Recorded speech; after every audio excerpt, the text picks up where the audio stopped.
Hey, what's going on, guys? It is Master RK, and today we are bringing you a brand new video.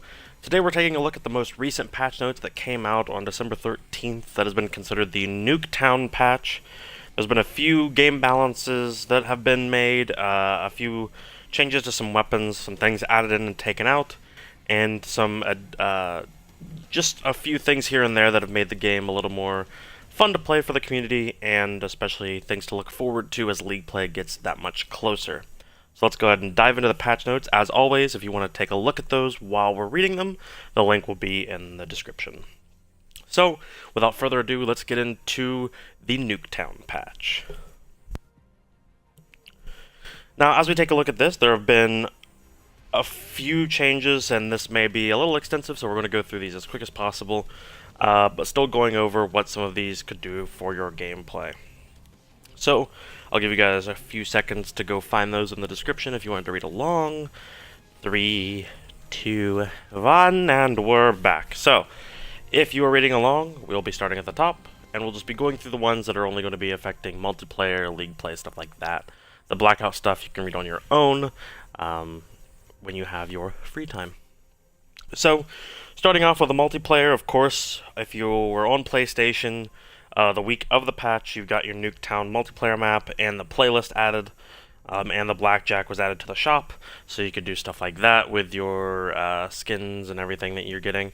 Those are the only major things that happen when it comes to adding maps in and stuff like that. However, as we move forward, there have been some gun balancing changes, so this is where things get a little extensive, so bear with us.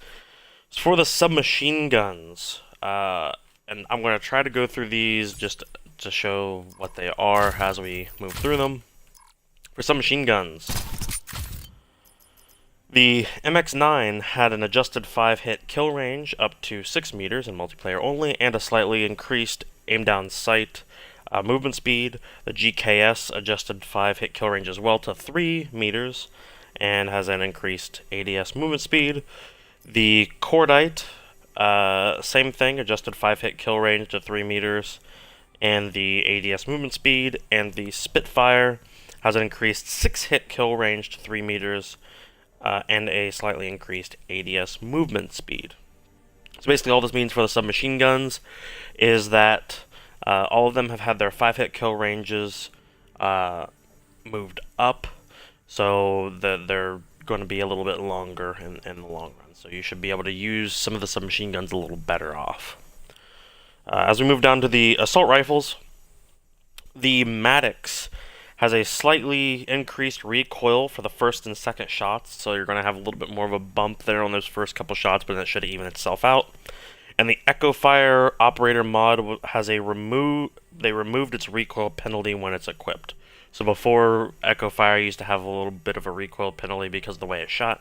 They removed that, so now it's just going to fire the same as it would any other gun.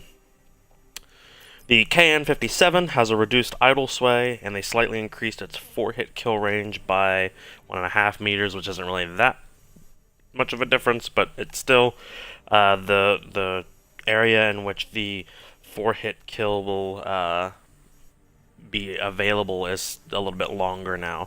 So basically what that means is that it's going to be easier to get those 4-hit kills because it's going to have a little extra range. And the last assault rifle that was touched was the Rampart. It also had a reduced idle sway.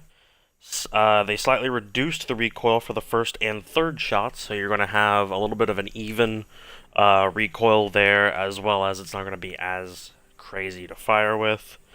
And they increased the 4-hit range, or the 4-hit kill range, by 3 meters on that as well. So that takes care of the assault rifles. Looks like for most of those, they just extended the 4-hit kill range on those, just to make those a little bit more useful as well at range. And really only for the Maddox they did anything when it comes to recoil, and they reduced the idle sway on them, so you'll be able to line up those shots without firing a little easier. As we move over to the tactical rifles, the only one that was touched was the Swordfish. They slightly reduced the delay between bursts, so it's going to fire a little faster now. They reduced the idle sway on it, and Pentaburst now implements standard burst delay. So before they had made that a little bit longer in between bursts for the penta burst, just to make it a little more balanced. But since they're kind of making SMGs a little more usable and ARs are getting a little more usable, especially at medium to longer ranges now, they pretty much wanted to make the swordfish kind of like the old M8 from Black Ops 2 and Black Ops 3. So they have quickened the pace of which you can put out bursts now for just the standard swordfish with a 4-round burst. Once you get into the 5-round and you're using the pentaburst operator mod, that's going to be the old style, so when the game first came out and how that fired. It's still going to be pretty good, and I'm going to assume that a lot of people are going to start using that now, especially for longer ranged gunfights where maybe ARs aren't the best, but sniper rifles really just can't get the job done, so you're probably going to see the swordfish a lot in those areas. The only light machine gun that was really touched was the Titan. It had a reduced ADS speed, an increased sprint out time, so you're going to run out of energy a lot faster with it. Slightly increased hipfire spread in multiplayer only, and the stock slightly reduced movement speed benefits when equipped. So they basically just made the Titan a little bit of a slower weapon to use altogether. Just because it seemed like a lot of people were using it, especially with that oppressor mod. They wanted to make you're going to have a big movement penalty all the way around now. If you want to run the Titan, it's still going to be useful, it's still going to be powerful, but you're just going to be moving a lot slower to get with your teammates. Moving over to the sniper rifles, a few of those have been changed. The Outlaw has had the biggest change. The Outlaw has had a slightly increased fire rate, greatly reduced idle sway, slightly increased ADS speed, an updated aim down sight rechamber animation to make it easier to stay on target. The recoil now centers more reliably. Interesting word choice. And an increased base damage by 10, only affecting shots to kill an already damaged target. So, basically for the Outlaw, I should probably get on the Outlaw. It's a bold action. It's a one-shot kill to the head or upper chest, and it's got the bolt cylinder to help it fly through for an operator mod. So it looks like they've just made it a lot more of a better gun to use. I know it's kind of lacking on the damage scale, just because it is pretty far down there. So they've increased the damage on it a little bit for already damaged targets. So it's kind of more of a finisher than it is an engager, and everything else just made it more reliable to shoot. Because it's such a fast-acting sniper rifle, the damage still isn't probably going to be there. You're probably still going to want to use the Paladin, which has got the most damage, or the the Koshka, which is just a small bit of damage below the Paladin. Moving over to the SDM, which is the only semi-auto sniper rifle, they had added aim assist while hip firing. So now you can, it's got a larger ammo pool already, and it can pretty much always two-shot kill somebody, but now it's going to have a little bit of aim assist when you're hip firing, kind of like some of the normal assault rifles and submachine guns have.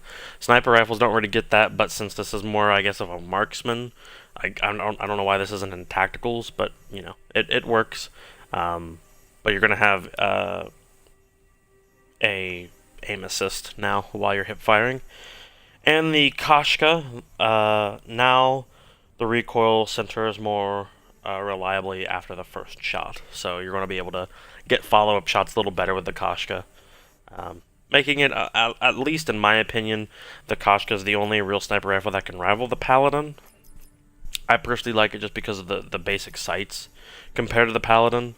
But as of right now, the only main difference is the small bit of extra accuracy, and the fire rate is a little bit better on the Koshka, so that's pretty much what you're dealing with there. As we move into secondaries now, shotguns got a little bit of a a change. The only one that really got messed with there is, let's see if I can find it. The shotguns, the SG-12 has a reduced visual effect of the strobe light operator mod, and they reduce the range at which the strobe light affects, and it has a reduced flinch mitigation as well. So, most shotguns I don't believe are probably going to be used too much in League play, so that will be dealt with accordingly, but as of right now, that's the only secondary that was really dealt with. Moving over into the meat of what's been changed, we're going to go ahead and take a look at specialists. The big one is Ajax. Now, this one's got a very big change, and if you guys would like visual representation, we could definitely get that in a later video. But as of right now, this is just going through the patch notes, and a lot of them are very self-explanatory, but this one specifically has had a lot of changes that you will definitely notice when you're playing in multiplayer. So, Ajax has a reduced 9-bang flash effect. It was reduced by 25% for the duration. The 9-bang is now countered more effectively by the tactical mask, so it's already nerfed. You run attack mask, it's even more nerfed. They increase the bullet spread by 25% and fortify a stance when using the ballistic shield, so it's going to be harder to use that pistol now to get kills. You're going to have to be a little bit closer at a range. Ajax's turn speed is now properly slowed when he's hit by a concussion grenade with a ballistic shield equipped, so he used to be able to turn fine, and really wasn't affected with a concussion. Now he will be slowed. They resolved an issue that would prevent Ajax from being hit from certain angles from behind with the ballistic shield equipped, so that was just a bug. And they added a third-person sound effect for charges 2 and 3 of the 9-bang. So there used to be, you would pretty much just hear the 9-bang from one spot, now you'll pretty much hear all of them. So that is everything for Ajax. So basically they gave him a huge nerf. He's not going to be as effective as he was before. He can still be effective in certain areas, but it seems like most people are going to start probably just running normal concussions now. Just because the 9-bang's not going to be as useful, especially if you got tac mask. It's pretty much going to nullify how Ajax is played. The only thing he's really going to be used for is just engagement with that shield.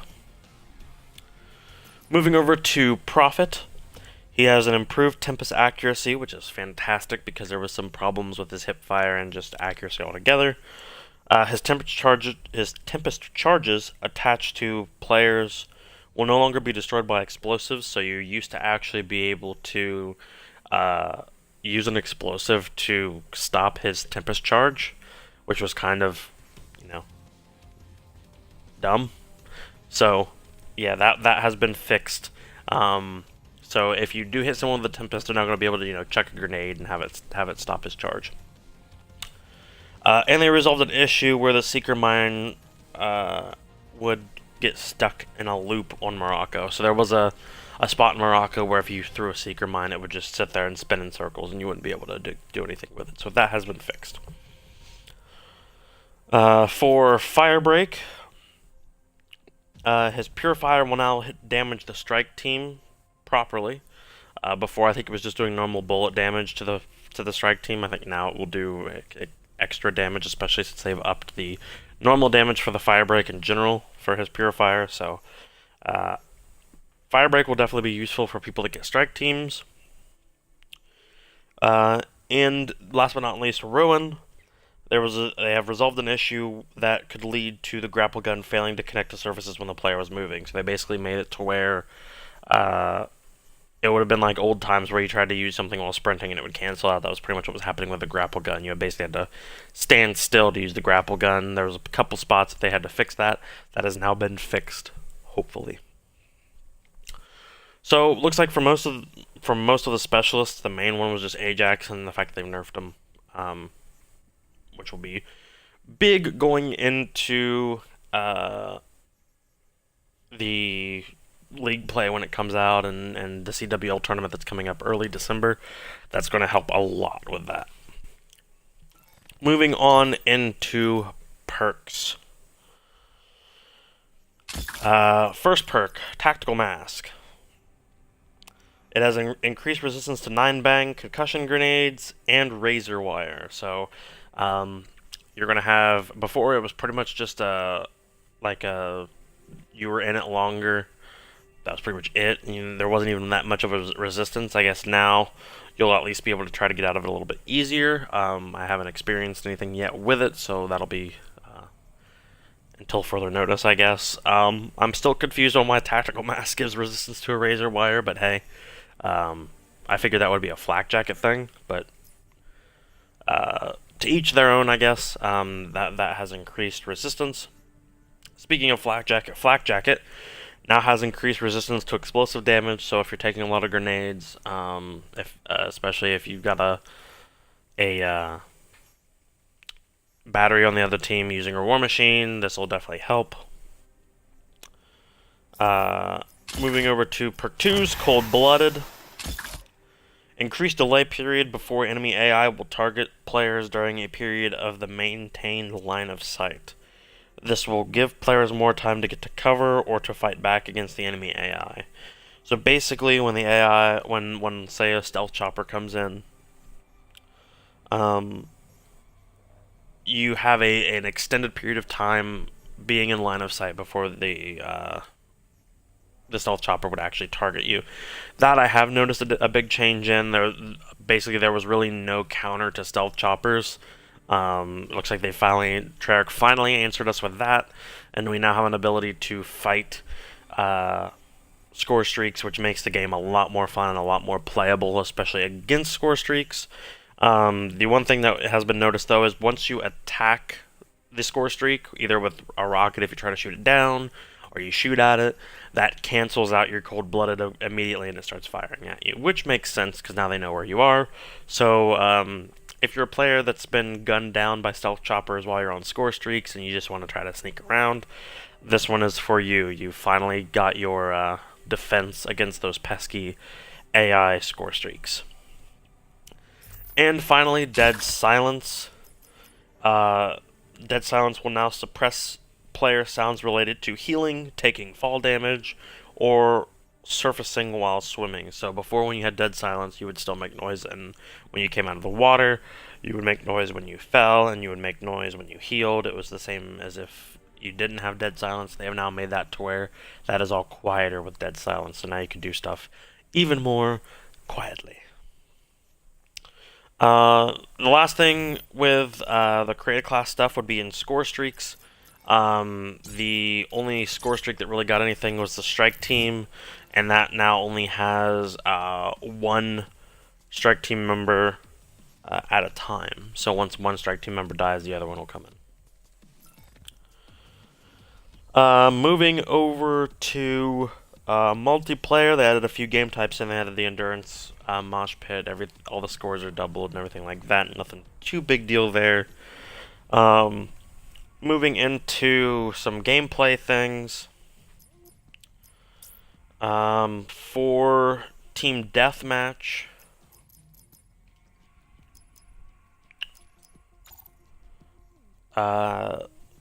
they've had some spawn adjustments made for Arsenal, Summit, and Payload. Same thing for Domination, same thing for Free-for-All. For Hardpoint, they've adjusted spawns on Arsenal, Summit, and Payload, and adjusted spawn logic associated with active Hardpoint to reduce weight given to their spawns near the hardpoint. This should help reduce times where teams spawn on the same side as the active hardpoint. So basically, whatever side the active hardpoint is on, you're basically going to have to anchor now. There's not going to be a random chance of you getting there. If no one's back at that hardpoint, you're not going to spawn there. So this is going to make, if you watch the intro to hardpoint video, the anchor position where you're basically sitting in the back of the map holding a spawn, making sure that your team is going to be close to the hardpoint. With this new update, that's going to be even more of a crucial rule now. So if you are in that position or you're forced in that position in a public match, that key position and staying alive is going to be a little bit more key now. Control also had spawn adjustments for Arsenal, Summit, and Payload, which those maps are Arsenal, payload, and summit.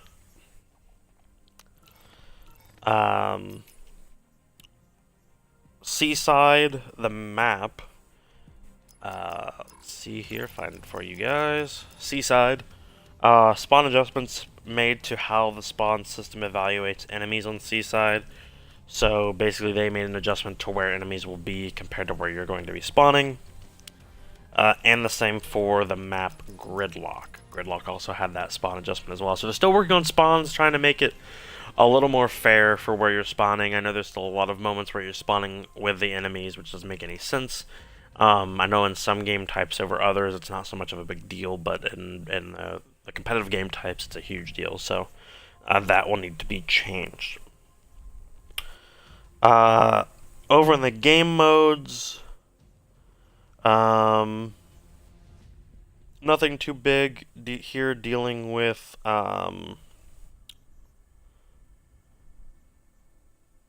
anything revolving around the CWL or anything revolving around that specific rule set. I know they've made some changes to Heist that have been altered just to make sure that Heist is being played at a decent rate. They've also made some changes with, I know Team Deathmatch and Free-For-All and all that stuff is also getting constant changes just to make sure that the game is able to be played. And it doesn't feel like you're spawning on one another, which seems to be a constant issue.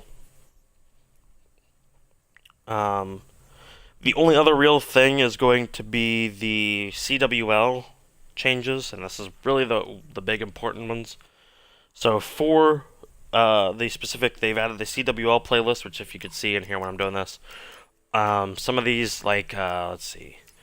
So, like, Search and Destroy has the CWL Search and Destroy, Hardpoint has the CWL Hardpoint, and Control has the CWL Control. Those all have the specific rule sets now, so those are already being added in. So if you want to play, you know, custom 10s or just GB, stuff like that, you can now play them. You don't have to go through and worry about having to freely create rules now. And it kind of gives you a ability to look at what the game types are going to be for League Play too, because that's going to be coming up shortly. However, there have been some specific changes for those rule sets, meaning the Barricade deals no damage now, but it slows, and the Barricade has reduced health. So the shield that you can plant